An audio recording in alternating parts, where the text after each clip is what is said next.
자, 오늘 우리가 읽었던 빌립보서는요, 기쁨의 서신이라고 불려질 만큼 기쁨이라는 단어가 굉장히 많이 나옵니다. 몇 가지 인용해서 보면 빌립보서 1장 4절입니다. 우리 같이 한번 읽어보십시다. 빌립보서 1장 4절.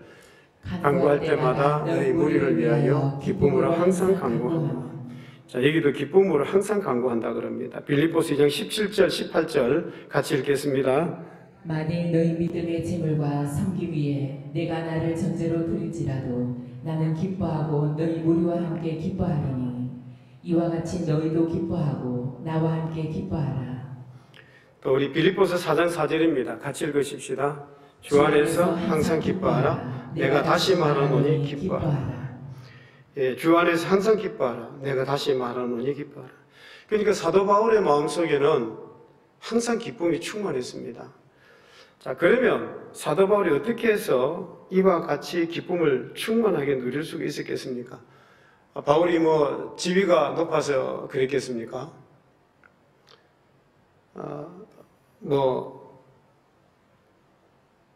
그렇다고 해서 명예가 대단해서 그랬겠습니까? 사실 바울이 누리는 이 기쁨하고 바울이 어떤 명예가 있고 무슨 건세가 있고 이런 거하고 전혀 관계가 없습니다. 바울하고는 전혀 관련이 없습니다. 왜냐하면 사도 바울이 여기 전체 볼륨을 좀 낮춰주세요. 계속 울리어서 그러는데 바울이 이 빌립보서를 기록할 당시만 해도 바울이 어디 있었느냐 하면 로마 감옥에 있을 때입니다. 로마 감옥에 있을 때 그래서 우리가 빌립보서를 가리켜서 옥중서신이라고 그렇게 부릅니다. 한 손에는 쇠고랑을 차고 있었고 또 발에는 이렇게 어둡침침한 곳에 착고를 매여 있었던 거죠. 그러니까 그곳에 있으면서 어떤 일을 당할는지 아무도 예상할 수가 없습니다. 절박한 상황 속에 놓여 있었습니다. 그럼에도 불구하고 바울이 뭐라고 합니까? 내 기쁨에 내 마음속에 기쁨이 충만한 것처럼 너희도 기뻐하기를 원하노라 이렇게 말을 하고 있는 거죠. 자, 그래서 사도 바울이 어떻게 해서 이와 같이 기뻐할 수가 있었느냐는 것입니다. 바울이 이런 기쁨이 충만한 이유는 오직 예수 그리스도만을 바라보았기 때문입니다. 예수 그리스도를 바라보았기 때문에 그렇습니다. 세상적인 것이 기쁨의 근원이 되지 아니하고 오직 예수 그리스도 때문에 누리는 그 기쁨이 충만했던 거죠. 말할 수 없는 어떤 고통 상황 가운데서 눈물이 나는 그런 상황 가운데서도 오직 누구만 바라보았느냐? 예수 그리스도만 바라보았던 거죠. 주님이 언제나 나와 함께 하신다는 그 사실. 그래서 바울은 그런 기쁨을 누릴 수가 있었던 것입니다. 이것이 바로 주 안에서 누리는 기쁨입니다. 우리 믿음의 선조들은요, 주 안에서 누리는 기쁨이 늘 충만했습니다. 그래서 사자굴 속에 들어가서도 기뻐할 수 있었고, 불문불 속에 들어가서도 기뻐하고 또 기뻐할 수가 있었던 것입니다. 여러분, 우리 하박국 선지자가 주님 안에서 누리는 이런 기쁨을 이렇게 노래하고 있습니다. 우리 하박국 3장 17절, 18절 말씀 같이 한번 읽어보십시다. 비록 무화과 나무가 무성하지 못하며 포도나무에 열매가 없으며 감람나무에 소출이 없으며 밭에 먹을 것이 없으며 우리의 양이 없으며 외양간에 소가 없을지라도 나는 여호와로 말미암아 즐거워하며 나의 구원의 하나님으로 말미암아 기뻐하리로다. 비록 무화과 나무가 무성하지 못하며 포도나무 위에 열매가 없으며 우리의 양이 없을지라도, 한마디로 말하면 말할 수 없는 그 어떤 가난, 그 가운데서도 오직 누구만 바라보겠다고요. 하나님으로 말미암아 기뻐하겠다. 물론 우리가 이런 말씀을 들으면 이런 생각도 듭니다. 그래, 맞아. 내가 하나님만 바라보고 살아야지. 이런 생각도 우리가 하게 될 것입니다. 자, 그런데 우리가 얼마나 건망증이 심한지 얼마 안 되면 꼭 잊어버리고 그만 어려운 일이 생기면 내 마음속에 무슨 일이 생깁니까? 근심, 걱정, 염려 이런 것들이 파도같이 밀려오는 것이 사실입니다. 그래서 사도 바울이 오늘 본문에서 무엇이라고 말씀을 합니까? 내가 다시 말하노니 뭐 하라고요? 기뻐하라. 내가 다시 말하노니 기뻐하라. 이렇게 말씀을 하고 있는 것입니다. 자, 무슨 일을 당하든지 일단은 뭐 하라고요? 기뻐하라. 절대로 그 기쁨을 빼앗기지 말라. 그렇게 말씀을 합니다. 우리는 어떤 사람이냐 하면 하나님을 믿는 하나님의 자녀입니다. 하나님의 백성입니다. 하나님의 백성인 우리, 하나님의 자녀인 우리들은요, 정말 빼앗기지 말아야 될 것이 있습니다. 그게 뭐냐 하면 바로 기쁨입니다. 환경으로 인해서 빼앗겨서도 안 되고, 사람으로 인해서 빼앗겨서도 안 되고, 물질 때문에 우리가 기쁨을 빼앗겨서는 안 되는 것입니다. 우리 하나님을 믿는 백성, 하나님의 자녀는요, 이 기쁨은 절대로 빼앗기면 안 되는 것입니다. 주님 안에서 누리는 이 놀라운 기쁨. 그런데 이 기쁨을 빼앗아 가려고 호시탐탐 노리는 존재가 있습니다. 사탄입니다. 사탄은 우리의 이 기쁨을 빼앗아 가려고 합니다. 어떻게 하면 그 기쁨을 빼앗아 버리고 그 마음속에 소망이 없게 하고 희망이 없게 하고, 그래서 우리를 넘어뜨리려고 하는 거죠. 그런데 우리가 이 기쁨을 절대로 빼앗기면 안 되는 것입니다. 그래서 사도 바울은 우리가 주 안에서 항상 기뻐하기 위해서 꼭 기억해야 될 세 가지를 말씀을 하고 있습니다. 첫 번째는 뭐냐 하면 너희가 간용을 가져야 된다, 이렇게 말씀을 합니다. 빌립보서 4장 5절입니다. 빌립보서 4장 5절 같이 읽어보십시다. 너희 간용을 모든 사람에게 알게 하라. 주께서 가까우시니라. 여러분, 이 간용이라고 하는 이 단어를 잘 아셔야 됩니다. 우리 한자말인데 그냥 한글로 써놨기 때문에 이게 무슨 뜻인지 잘 모르죠. 이 너그러울 간자에 수용할 용자를 쓰고 있습니다.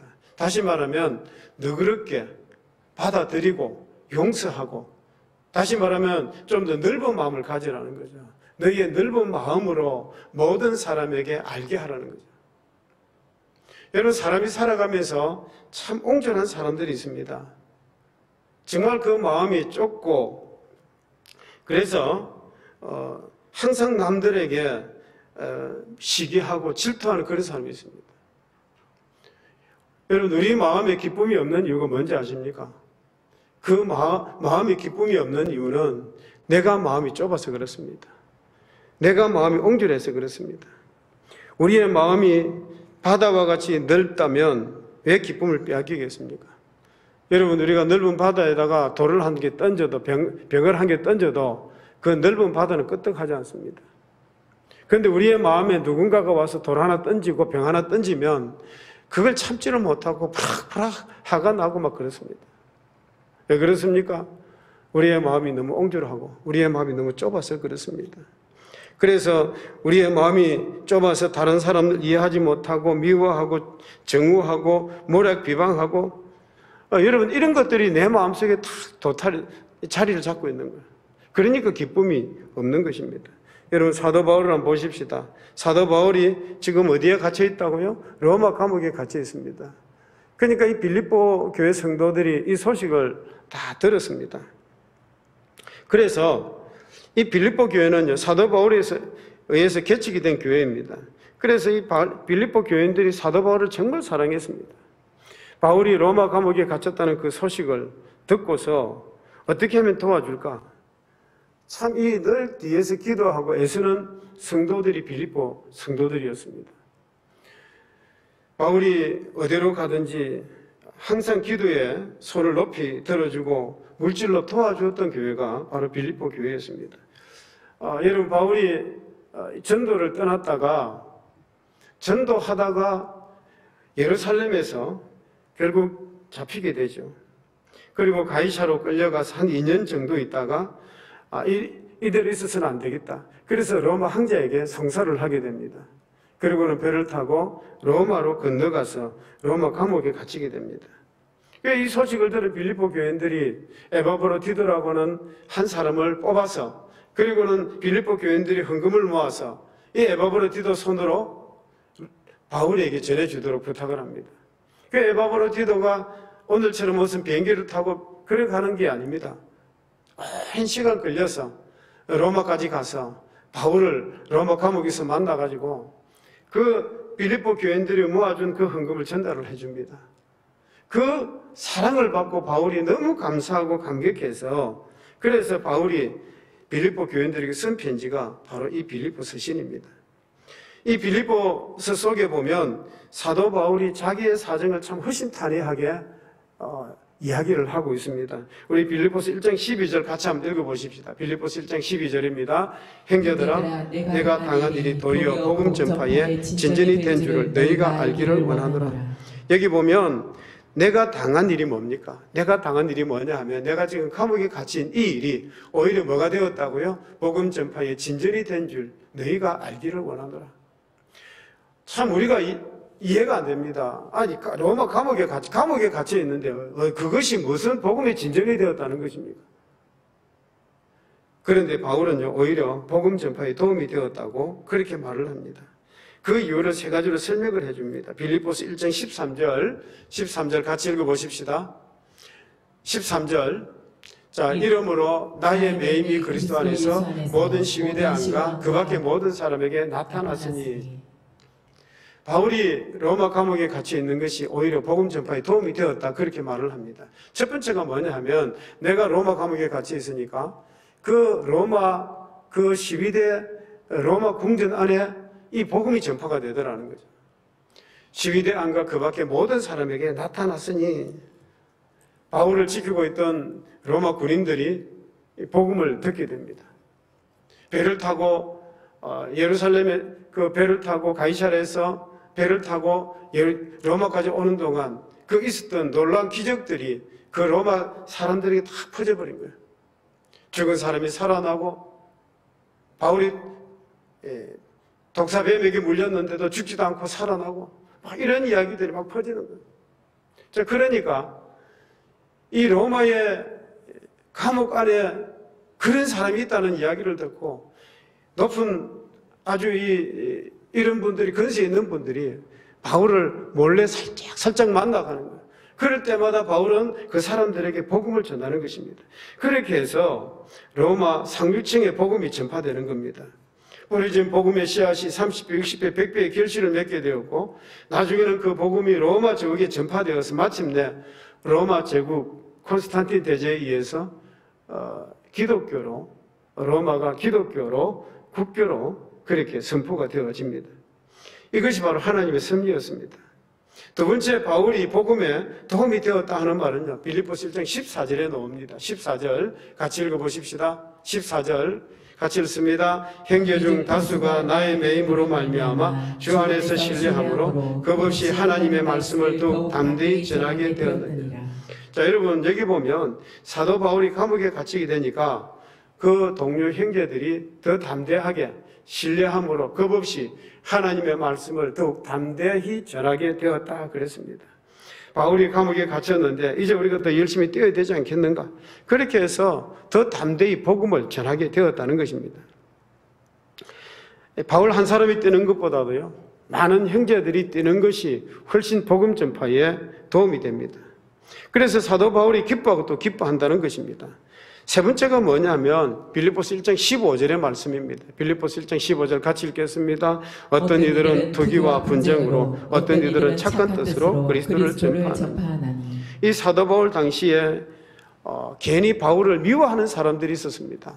바울의 참 뛰어남과 바울의 어떤 하나님의 그 어떤 기적들 이런 것들을 보면서 바울을 미워하고 시기하는 그런 사람들이 있었습니다. 그래서 이 사람들은 사도 바울이 감옥에 갇히니까 잘 됐다. 이제는 우리 세상이다. 우리가 우리 편을 좀 만들자. 이런 마음을 가지고 열심히 뛰어다니는 사람들도 있었다는 것입니다. 참 선하게 뛰어다니는 사람도 있었지만 나쁜 의도로 악한 의도로 그렇게 뛰어다니는 사람도 있었다는 것입니다. 자, 그랬을 때에 여러분 보통 사람 같으면 그 소리를 듣게 되었을 때에 마음이 어땠을까요? 아마 그런 소리를 들을 때에 마음에 이게 화가 났을는지도 모릅니다. 부하가 치밀어 올랐을는지도 모릅니다. 그런데 바울은 전혀 그렇지는 않았습니다. 바울은 어떤 반응을 보여줍니까? 빌립보서 1장 18절입니다. 18절 같이 읽어보십시다. 그러면 무엇이냐? 거칠어로 하나 참으로 하나 무슨 방도로 하든지 전파되는 것은 그리스도니 이로써 내가 기뻐하고 또한 기뻐하리라. 왜 바울은 오히려 기뻐하고 또 기뻐했다는 것입니다. 이런 말씀들을 통해서 보면 사도 바울의 그 넓은 마음, 간용심을 우리가 짐작할 수가 있는 것입니다. 그러니까 사도 바울의 넓은 마음을 우리가 참 잘 알 수가 있고 그래서 바울은 무슨 일을 당하든지 오히려 기뻐하고 또한 기뻐할 수가 있었던 것입니다. 우리도 참 사도 바울과 같이 이런 간용하는 마음, 넓은 마음, 너그럽고 수용하는 그런 마음을 가져야 되겠습니다. 자, 여러분, 우리가 살면 얼마나 살겠습니까? 오늘 본문에도 보면 주께서 가까우시니라 이렇게 말씀을 합니다. 언젠가는 우리가 주님 앞에 다 서야 될 사람들입니다. 하나님께서 우리가 이 땅에 살면서 예수 그리스도를 믿게 하시고 이 땅에서 우리에게요 사랑의 실습장으로 이 땅에서 살아가라고 말씀을 하는 거예요. 이 땅에서 우리가 사랑을 베풀어도 다 베풀지 못하고 주님 앞에 서게 될 것인데 왜 우리가 다른 사람들을 미워하고 비방하고 모략하겠습니까? 우리가 잠시 잠깐 뒤에 주님 앞에 서야 된다는 사실을 생각하면서 우리가 같은 교회 안에서 또 우리가 주변에 있는 특별히 추석 때가 되면 우리가 다 일가 친척들 만나지 않습니까? 만나면 간용하고 이렇게 우리가 너그럽게 서로 사랑으로 베풀면서 그렇게 살아야 될 것입니다. 그래야 할 때에 주님 안에서 누리는 그 기쁨이 충만할 것이고 그 기쁨을 빼앗기지 아니할 것입니다. 두 번째는요, 아무것도 염려하지 말고 라고 말씀을 합니다. 빌립보서 4장 6절 상반절 말씀입니다. 같이 한번 읽어보십시다. 아무것도 염려하지 말고. 여러분, 기쁨의 최대적이 뭔지 아십니까? 내 기쁨을 빼앗아가는 최대적이 뭐냐면 염려입니다. 염려. 우리 마음속에 근심, 걱정, 염려가 자리 잡게 되면 기쁨이 자리 잡을 장소가 없어지게 되는 것입니다. 뭐라고 말씀을 합니까? 아무것도 염려하지 말고 그랬습니다. 여러분, 내가 하나님의 자녀라고 하면서 내가 하나님의 백성이라고 하면서 내 마음속에 이 염려라고 하는 단어가 있을 수가 없습니다.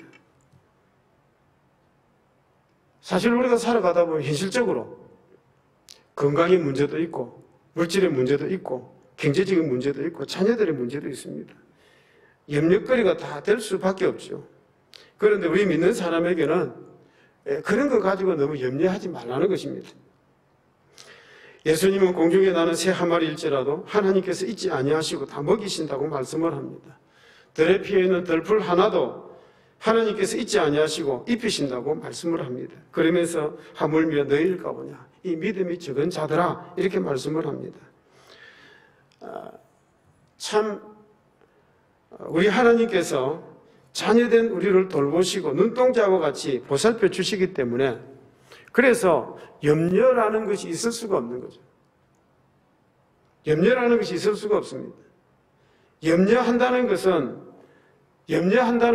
하나님을 알지 못하는 이방 사람들이나 하는 것이지 하나님을 믿는 하나님의 백성이 염려한다는 것은 하나님을 믿지 못하기 때문에 염려하게 되는 것입니다. 하나님이 계신데 뭘 그렇게 염려를 하십니까? 이 단테가 썼던 신곡이라고는 서사시가 있습니다. 이 단테가 한 번은 지옥 구경을 하게 됩니다. 지옥 가운데서도 가장 밑바닥에 있는 지옥에 갔습니다. 그 지옥에 갔더니 많은 사람들이 쭈그리고 이렇게 앉아 있는 것입니다. 소위 말하면 쭈그리고 앉아서 우거지상을 하고 있는 거예요. 근심과 수심과 걱정, 염려를 얼굴에 온갖 것들을 다 가지고 있는 것입니다. 그래서 단테가 가까이 가서 그 중에 한 사람에게 물어봅니다. 왜 당신들은 지옥에 끌려오게 되었습니까? 하고 물었더니 그 가운데 한 사람이 한숨을 푹 내쉬면서 이렇게 말을 합니다. 우리는 세상에 살 때에 기뻐하지 못하고 그저 마음속에 근심과 걱정과 염려의 사이에 살았던 채로 이렇게 끌려왔습니다. 세상 살면서 뭐 하면서요? 근심과 걱정과 염려 속에서 살아왔던 채로 이렇게 지옥에 끌려왔습니다. 그러면서 한숨을 또 푹 쉬더라는 것입니다. 여러분, 우리 믿는 사람에게는요, 절대로 염려거리라는 것이 있어서는 안 됩니다. 우리 마음속에 염려가 생길 때 어떻게 해야 됩니까? 여러분의 마음속에 염려가 생길 때, 걱정거리가 있을 때 어떻게 해야 됩니까? 베드로전서 5장 7절에 있는 말씀을 꼭 기억하시길 바랍니다. 같이 읽어보십시다. 너희 염려를 다 주께 맡기라. 이는 그가 너희를 돌보십니다. 너희 염려를 뭐 하라고요? 다 주께 맡기라. 주님께 다 맡겨버리시기 바랍니다. 왜냐하면 염려라고 하는 것은 내 속안이 아닙니다. 염려는 내 속안이 아니고 하나님 속안입니다. 그래서 주님께 다 맡기라는 거예요. 여러분에게 어떤 어려운 문제가 있습니까? 다 주님께 맡기시고 편안한 마음 가지시는 여러분 되시길 주의 이름으로 축복합니다. 자, 세 번째, 기도와 간구로 아뢰는 것입니다. 기도와 간구로 아뢰라는 것입니다. 우리 빌립보서 4장 6절 하반절 같이 읽어보십시오. 여기 다 놓아있는데 다만 모든 일에 기도와 간구로 너희 구할 것을 감사함으로 하나님께 아뢰라 그랬습니다. 너희 구할 것을 감사함으로 하나님께 아뢰라. 자, 여러분, 어려운 문제가 생길 때 나를 바라보고 세상을 바라보게 되면 그것은 뭐가 되느냐? 나를 바라보고 세상을 바라보고 염려가 되는 것입니다. 걱정거리밖에 되지를 않는 것입니다. 그러나 아무리 어려운 문제가 생겼다 할지라도 우리가 하나님을 바라보면 기도하고 간구하게 되는 거죠. 나를 바라보고 세상을 바라보면 염려가 됩니다. 그러나 하나님을 바라보면 기도와 간구를 하게 되는 것입니다. 우리 믿는 사람들에게 절대로 염려거리가 있을 수가 없습니다. 모든 것이 기도거리요, 간구거리요, 감사거리라고 하는 사실을 여러분 꼭 기억하시기를 바랍니다. 자, 본문에 보면 기도와 간구가 나옵니다. 다만 모든 일에 기도와 간구로 그랬습니다. 기도는 뭐고 간구는 뭡니까? 여러분, 기도라고 하는 것은요, 일반적으로 넓은 의미의 말씀입니다. 기도는 그냥 넓은 의미의 말씀입니다. 다시 말하면 내가 하나님하고 영적인 어떤 대화를 나누고 오선도선 재미있게 하나님 내 행편도 이렇고 처지도 이렇고 참 이렇게 기도하는 마음으로 기도하는 것. 그런데 간구라고 하는 것은 뭐냐 하면 기도의 좁은 의미입니다. 여러분, 우리가 기도를 드릴 때 감사의 기도도 있고 회개의 기도도 있고 간구의 기도도 있습니다. 이 간구의 기도라는 게 뭐냐 하면 나에게 어떤 어려운 문제가 있을 때 정말 급박한 그런 문제가 있을 때 그래서 그 문제를 붙들고 하나님 앞에 나와서 이렇게 간구하는 것, 기도하는 것, 그걸 바로 가르치는 것입니다. 그래서 여러분 꼭 기억해야 될 것이 하나님 앞에 나와서 정말 기도할 때에 나에게 있는 그 어려운 문제, 질병의 문제, 경제의 문제, 사업의 문제, 자녀의 문제, 그런 어려운 문제일 때는 하나님 앞에 막 부르짖어 기도하는 거예요. 간구의 기도를 드리는 거예요. 그런데 우리가 하나님 앞에 나와서 기도하다 보면 이런 기도를 드리는 것이 아니고 어떤 기도를 드리느냐 하면 하나님, 내가 이렇게 행편과 처지가 이래서 기도하는데 어찌 하나님 내 기도는 안 들어주십니까? 하나님 왜 이렇게 참 되는 것이 없습니까? 이런 식으로 따지듯이 원망하듯이 기도해서는 안 된다는 것입니다. 왜냐하면 그런 기도는 오히려 불신앙보다도 나은 것이 하나도 없습니다. 우리가 어떤 마음가짐으로 어떤 자세로 하나님께 기도해야 되느냐 하면 오늘 본문에 나옵니다. 너희 구할 것을 감사함으로 하나님께 아뢰라, 이렇게 말씀을 합니다. 어떻게 해요? 감사함으로 하나님께 아뢰라. 우리가 하나님 앞에 기도할 때마다 감사하는 마음으로 그렇게 기도해야 되는 것이지 불평하는 마음으로 염려하는 마음으로 그렇게 기도하면 안 된다는 것입니다. 그저 감사하는 마음으로 저나 이복게 하실 하나님 감사합니다. 선을 이루게 하실 하나님 감사합니다. 반드시 좋은 길로 인도해 주실 것을 믿습니다. 이런 감사하는 기도를 드려야만 될 것입니다. 어떤 여자 집사님 한 분이 아들 장가를 보내게 되었습니다. 그래서 기도로서 열심히 참 이 결혼 준비를 하고 있었습니다. 특별히 그 기도 제목 가운데 한 개가 뭐냐 하면 하나님 결혼식 하는 날, 아들이 결혼식 하는 날 좋은 날씨 허락해 달라고 그렇게 기도를 드립니다. 왜냐하면 좋은 일기를 허락해 주셔야 많은 하객들이 모을 수 있다고 모을 수가 있습니다. 자, 그런데 결혼식 당일날이 되니까 아침부터 비가 부슬부슬 내리기 시작합니다. 그런데 오후에 되니까 비가 더 많이 오는 거예요. 이 집사님이 아이고 오늘 결혼식 망쳤네, 그렇게 염려가 되었습니다. 자, 그런데 그날 이외로 정말 많은 축하객들이 모여왔습니다. 또 축의금도 예상보다 더 많이 들어왔습니다. 나중에 알고 보니까 남편의 굵직굵직한 어른 친구들이 그날 날씨만 좋았다고 하면 골프장에 골프 대회가 있어서 가기로 돼 있었는데 비가 오는 바람에 전부 취소하고 누구 아들 결혼식에 다 참여하자, 그렇게 해서 다 결혼식에 참여했다는 것입니다. 올 때는 빈손으로 옵니까? 축의금 툭툭하게 넣어서 그렇게 오니까 축하객도 더 많이 오고 축의금도 더 많이 들어오게 되었다는 것입니다. 햇빛을 주시는 분도 하나님이시고 비를 주시는 분도 하나님이십니다. 그래서 우리가 무슨 일을 당하든지 일단은 기뻐하고 일단은 감사해야 되는 것입니다. 모든 일에, 우리가 하는 모든 일에 하나님의 선하신 뜻이 반드시 있습니다. 빌립보서 4장 6절 하반절에서 우리 7절까지 같이 한번 읽어보십시다. 너희 구할 것을 감사함으로 하나님께 아뢰라. 그리하면 모든 지각에 뛰어난 하나님의 평강이 그리스도 예수 안에서 너희 마음과 생각을 지키시리라. 자, 여러분, 모든 지각에 뛰어난 하나님의 평강이 우리의 지각을 뛰어넘는, 우리의 생각과 상상을 초월하는 그 하나님의 그 놀라운 평강이 그리스도 예수와 연합된 우리의 마음과 생각을 지켜주시는 것입니다. 여러분, 우리가 군 부대에 가면 항상 입구 앞에 군인들이 지키고 있습니다. 아니면 헌병들이 지키고 있습니다. 그것도 24시간 그 군인들이 교대로 돌아가면서 잠을 안 자고 지킵니다. 여러분, 우리 하나님도요, 마찬가지로 졸지도 아니하시고 주무시도 아니하시는 그 하나님의 평강이 우리의 마음을 왔다 갔다 하시면서 지켜주신다는 것입니다. 여러분, 이게 얼마나 감사한 일입니까? 사랑하는 가족 여러분, 여러분에게 어떤 어려운 문제가 있습니까? 여러분, 우리에게 문제가 있을 때마다 하나님 앞에 나와서 기도하시기를 바랍니다. 단 10분이라도 여러분 이 자리에 놓으셔서 기도하시기를 바랍니다. 참 우리 교회는요, 항상 문이 열려 있습니다.